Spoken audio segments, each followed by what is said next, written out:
ਤੇ ਉੱਥੇ ਭਾਵੇਂ ਉਹਨਾਂ ਦੀਆਂ ਚੱਡੀਆਂ ਧੋਂਦੇ ਹੋਣ, ਉਹਨਾਂ ਦੀਆਂ ਕੱਛੀਆਂ ਧੋਂਦੇ ਹੋਣ, ਹਕੀਕਤ ਗੱਲ ਤੁਹਾਨੂੰ ਮੈਂ ਦੱਸਦਾ, ਭਾਵੇਂ ਉਹਨਾਂ ਦੇ ਕੁੱਤੇ ਨਵਾਉਂਦੇ ਹੋਣ ਹੈ, ਤੇ ਪਾਕਿਸਤਾਨ ਆਉਣਗੇ ਨਾ ਤੇ ਜਨਾਬ ਵਾਲੀ ਆ ਲੱਠਾ ਪਾਇਆ ਚੌਲ ਸਾਹਿਬ ਗੁੱਟ ਤੇ ਘੜੀ ਬੰਨੀ ਹੈ, ਬੰਦੇ ਨੂੰ ਬੰਦਾ ਨਹੀਂ ਸਮਝਦੇ, ਇਹ ਲੱਤ ਤੇ ਲੱਤ ਚੜ ਕੇ ਚੌਲ ਸਾਹਿਬ ਬੰਦਿਆਂ ਨੂੰ ਵੱਖਰੀ ਵੱਖਰੀ ਨਵੇਂ ਤੋਂ ਨਵੀਂ ਗੱਲ ਪੇ ਸੁਣਾਉਂਦੇ, ਐਵੇਂ ਭੇਰੜ ਹੁੰਦੇ ਜਿਹੜੀ ਗੱਲ ਦਾ ਤਸੱਵਰ ਹੀ ਨਹੀਂ, ਐਵੇਂ ਬਹਿ ਕੇ ਬੜੀ ਬੜੀ ਵੱਡੀ ਭੇਜ ਛੱਡਣਗੇ ਜਨਾਬ ਉੱਥੇ ਹੈ ਵੇ ਉਹ ਲੋਕ ਇੰਜ ਨੇ ਜੀ, ਉਹ ਇੰਜ ਜੀ, ਉਹ ਸਾਡੇ ਤੋਂ ਅਗਾਂਹ, ਸਾਡੇ ਤੋਂ ਅਗਾਂਹ ਕਿਉਂ ਨੇ? ਉਹਨਾਂ ਕੋਲ ਵੱਖਰੀ ਛਾਲ ਲੱਗੀ ਹੈ, ਜਾਂ ਵੀ ਉਹਨਾਂ ਦੇ ਕੋਲ ਦੋ ਦੰਦ ਵੱਧ ਨੇ, ਦੋ ਲੱਤਾਂ ਨੇ, ਦੋ ਪੈਰ ਨੇ, ਸਿਰ ਢਿੱਡ ਉਹਨਾਂ ਦੇ ਸਾਡੇ ਨਾਲ ਕੋਈ ਵੱਖਰੇ ਸਿਆਰੇ ਤੋਂ ਆਏ ਨੇ। ਹਕੀਕਤ ਬਾਤ ਉੱਥੇ ਜਨਾਬ ਜਿੰਨੇ ਚੱਡੀਆਂ ਧੋਣ ਵਾਲੇ ਨਾ, ਜਿੰਨੇ ਜਨਾਬ ਵਾਲੀ ਉਹਨਾਂ ਦੇ ਕੁੱਤੇ ਨਵਾਉਣ ਵਾਲੇ ਨੇ, ਇੱਥੇ ਆ ਗਏ ਜੀ ਮੁੰਡਾ ਯੂਰਪ ਤੋਂ ਆਇਆ ਜੀ, ਅਰਬਾਂ ਦੇ ਵਿੱਚ ਵੇਖ ਲਓ ਬੰਦੇ ਦੀ ਆ ਕੇ ਆਕੜ ਹੀ ਨਹੀਂ ਪਾਈ ਜਾਂਦੀ। ਹਕੀਕਤ ਬਾਤ ਹੈ ਕਿ ਜਿਹੜੇ ਜਿਹੜੇ ਕਸਬ ਕੰਮ ਅਸੀਂ ਉੱਥੇ ਜਾ ਕੇ ਕਰਦੇ ਆ ਨਾ, ਅਗਰ ਇੱਥੇ ਪਾਕਿਸਤਾਨ ਦੇ ਵਿੱਚ ਕਰੀਏ ਨਾ ਤੇ ਕਿਸੇ ਸ਼ੈ ਦੀ ਕਮੀ ਕੋਈ ਨਹੀਂ। ਇੱਥੇ ਅਸਲ 'ਚ ਅਸੀਂ ਕਰਦੇ ਨਹੀਂ ਨਾ, ਕਿਉਂਕਿ ਫਿਰ ਚੀਮਾ ਸਾਹਿਬ ਨਹੀਂ ਨਾ ਰਹਿੰਦੇ, ਘੁੰਮਣ ਸਾਹਿਬ ਨਹੀਂ ਰਹਿੰਦੇ, ਗੁਜਰ ਸਾਹਿਬ ਨਹੀਂ ਰਹਿੰਦੇ, ਮਹਿਰ ਸਾਹਿਬ ਨਹੀਂ ਰਹਿੰਦੇ ਹੈ, ਇੱਥੇ ਮਲਕ ਸਾਹਿਬ ਨਹੀਂ ਰਹਿੰਦੇ ਨਾ, ਇੱਥੇ ਵਾਨ ਸਾਹਿਬ ਨਹੀਂ ਰਹਿੰਦੇ ਹੈ, ਅਸੀਂ ਇੱਥੇ ਕੰਮ ਨਹੀਂ ਕਰਦੇ, ਅਸੀਂ ਸਾਡੀ ਇੱਥੇ ਮੈਂ ਮਾਰੀ ਜਾਂਦੀ ਹੈ ਨਾ,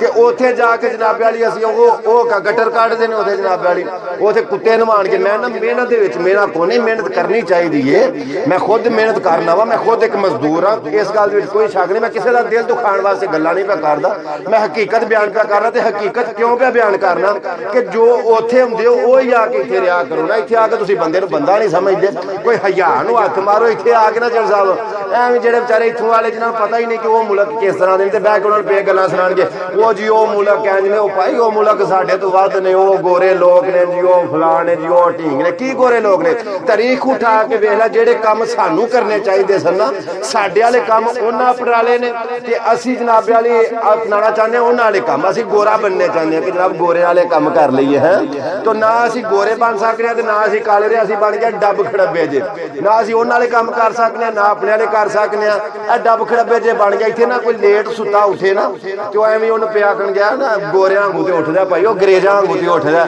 ਤੇ ਅੰਗਰੇਜ਼ਾਂ ਨੂੰ ਜਾ ਕੇ ਕੋਈ ਉੱਥੇ ਵੇਖਿਓ ਉਹ ਕਿਹੜੇ ਵੇਲੇ ਉੱਠਦੇ ਨੇ। ਕੰਮ ਤੁਸੀਂ ਵੀ ਕਰੋ, ਜਿਹੜੇ ਕਰਨ ਵਾਲੇ ਹੈ ਨੇ ਤੁਹਾਡੇ, ਤੁਸੀਂ ਇੱਥੇ ਵੀ ਨਹੀਂ ਮਾਰ ਖਾਂਦੇ, ਪਾਕਿਸਤਾਨ ਦੇ ਵਿੱਚ ਕਿਸੇ ਸ਼ੈ ਦੀ ਕਮੀ ਕੋਈ ਨਹੀਂ। ਹਕੀਕਤ ਬਾਤ ਹੈ, ਮੈਨੂੰ ਕਈ ਵਾਰੀ ਬੰਦੇ ਪੇ ਪੁੱਛਦੇ ਨੇ, ਇਨਫੋਰਮੇਸ਼ਨ ਪੇ ਲੈਂਦੇ ਨੇ, ਘੁੰਮਣ ਸਾਹਿਬ ਉਹਨਾਂ ਮੁਲਕਾਂ ਦੇ ਬਾਰੇ ਦੱਸੋ ਯਾਰ, ਕੋਈ ਜਾਣਾ ਡੈਂਕੀ ਫੈਂਕੀ ਲਾਣੀ ਹੈ, ਮੈਂ ਨਾ ਖੁਦਾ ਦਾ ਵਾਸਤਾ ਜੀ ਉੱਥੇ ਨਾ ਜਾਓ, ਪਾਕਿਸਤਾਨ ਦੇ ਵਿੱਚ ਹਰ ਸ਼ੈ ਦੁਨੀਆ ਦੀ ਹਰ ਸ਼ੈ ਇੱਥੇ ਮੌਜੂਦ ਹੈ। ਇੱਥੇ ਜ਼ਰਾ ਮੈਂ ਮਾਰਨੀ ਪੈਂਦੀ, ਆਪਣੀ ਆਕੜ ਮਾਰਨੀ ਪੈਂਦੀ ਹੈ, ਜਿਹੜੀ ਉੱਥੇ ਜਾ ਕੇ ਆਪਣੀ ਮੈਂ ਮਾਰਨੀ ਹੈ ਨਾ, ਆਪਣਾ ਸਿਫਰ ਕਰਨਾ, ਜ਼ੀਰੋ ਕਰਨਾ ਆਪਣੇ ਆਪ ਨੂੰ, ਇੱਥੇ ਕਰੀਏ ਨਾ ਕਿਸੇ ਸ਼ੈ ਦੀ ਕਮੀ ਨਹੀਂ। ਹੁਣ ਤੇ ਪਾਕਿਸਤਾਨ ਦੇ ਵਿੱਚ ਹਰ ਸ਼ੈ ਬਲਕਿ ਵਾਫਰ ਮਕਦਾਰ ਦੇ ਵਿੱਚ ਨਵਾਂ ਪਾਕਿਸਤਾਨ ਹੈ, ਤਬਦੀਲੀ ਆਈ ਹੈ, ਜਿਉਂਦਾ ਰਹੇ ਇਮਰਾਨ ਖਾਨ ਨੇ ਦੱਸਿਆ ਵੀ 12 ਮੌਸਮ ਨੇ ਸਾਡੇ ਮੁਲਕ ਦੇ ਵਿੱਚ, ਹੁਣ ਤੇ ਉਂਝ ਹੀ ਸ਼ੈਵਾਂ ਵਧੀਆਂ ਪਈਆਂ ਨੇ, ਤੇ ਮੈਂ ਨਾ ਤੁਹਾਨੂੰ ਹਰ